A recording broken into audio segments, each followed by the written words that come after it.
I'd like to be under the sea, in an octopus's garden, in the shade.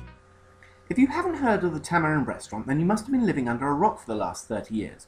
It moved from the centre of Nairobi town into the suburbs of a famous coffee garden once owned by Meryl Streep.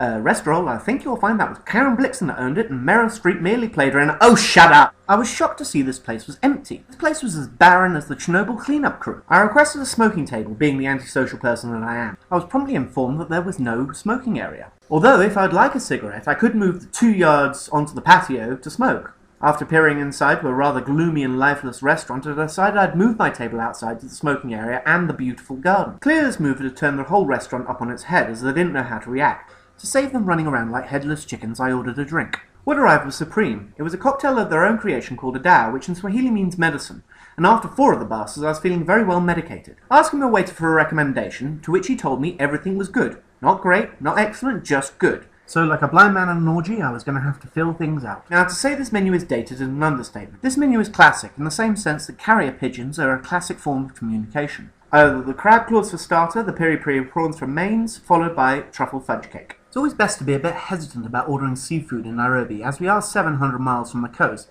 so you can't always guarantee the best freshness. I love crab, it's one of the best dishes in the world, so I must give the Tamarind this.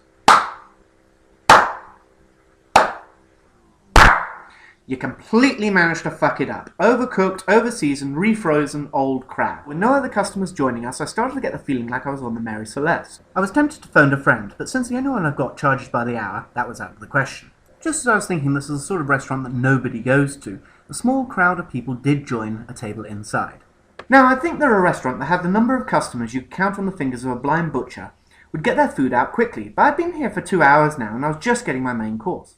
One bite of my prawns revealed the reason. These prawns must have been cooking since I arrived. They were tough and rubbery. Aside from using them as an alternative to squash balls, I wasn't entirely sure what to do with them. The sauce was very nice, but that's like having excellent hubcaps on a Reliant Robin. While the food service was slow, the drink service, on the other hand, was like Usain Bolt on a methamphetamine drip.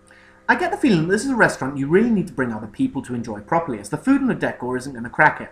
The table that walked in did seem to be having a good time. My dessert was tasty and I did enjoy it, but the whole experience had left me feeling that if this was the #1 restaurant in Nairobi, my reviews are going to be fairly bleak from here on out. The bill arrived and I was stunned, staring at more noughts than Britain gets in the European Song Contest, so after auctioning off both my kidneys and part of my liver and all of my other worldly possessions, I paid and left. I have since heard rumours that Tamarind is not getting its lease removed and therefore will not be here for very long.